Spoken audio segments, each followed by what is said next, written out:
Game 1. Steal the socks. First take your shoes off and then also take your socks off halfway, so the lower part of the socks is dangling and loose on children's feet.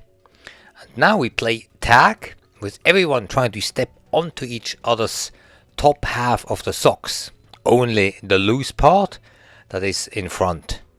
And make sure you remind children to be careful not to step on each other's feet, but rather onto their socks.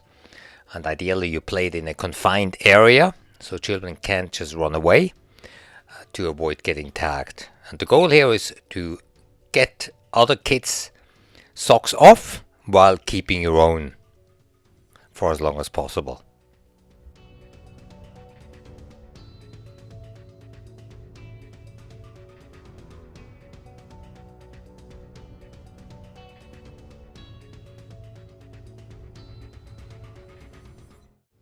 If you want new and creative games on a regular basis, then sign up for our free updates with the email newsletter right here below.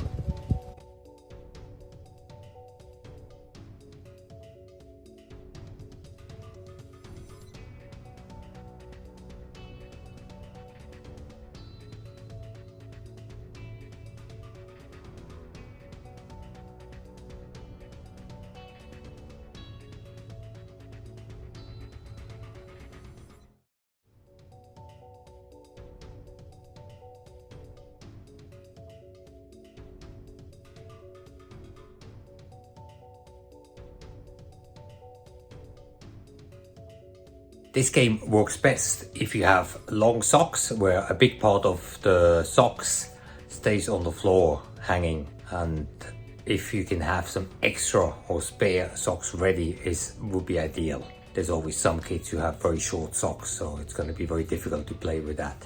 The part that is loose on the floor should be long enough so it's safe for other children to step onto it without stepping on other children's feet. And like in almost all games, make sure there's no children eliminated. So let's say they lose both of their socks, they can put them back on again and they start their second round and see how long they can keep their socks in their second round. And the playing field for this game should be fairly small.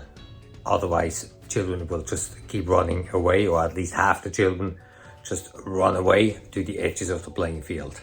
So you constantly want them to have to move and be very agile, moving left and right. For that you need to keep the playing field fairly confined.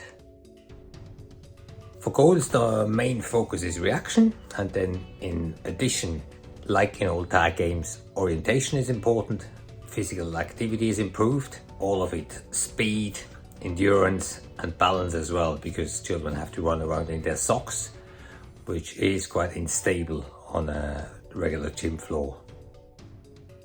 For progressions, the greater the number of children participating, the smaller the playing field, or the shorter the socks, which basically you want to avoid, is how you increase the challenge. Want to get new and creative games for PE for ages 3 to 7? If yes, then use this link right here in the description.